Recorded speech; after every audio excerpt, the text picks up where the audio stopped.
దీన్నే మచిలీపట్నంలో నుంచి మా, విజయవాడలో నుంచి విఐ, గుంటూరులో నుంచి గన్ను,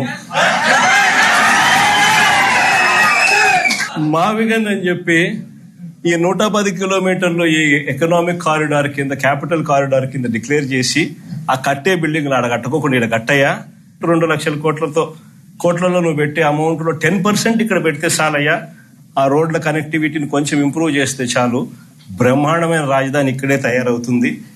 డే 1 నుంచే రాజధాని వస్తుంది, ఒక గ్రోత్ ఇంజిన్ తయారవుతుంది.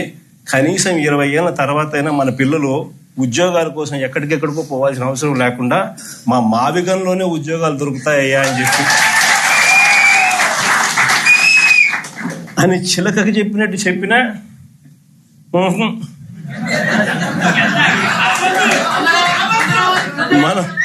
మనం ఎంత బాగా చెప్పినా గానీ, ఎంత లౌక్యంగా చెప్పినా గానీ ఆహా, ఎందుకు ఆహా, ఎందుకు వద్దు?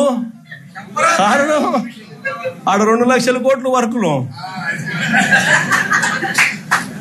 మొబిలైజేషన్ అడ్వాన్స్ 10%, అందులో 8% తీసుకోవడం.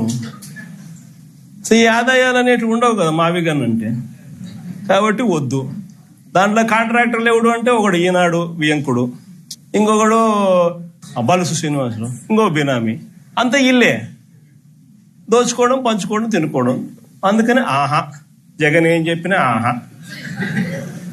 ఇంకొక ఆయన ఆంధ్రజ్యోతి ఆయన నుంచి ఆయనకు ఎంత బాధను, దోచుకునేది, పంచుకునేది, తినుకునేది కట్ అయిపోతుంది అని చెప్పి ఆయనకి ఎంత బాధ.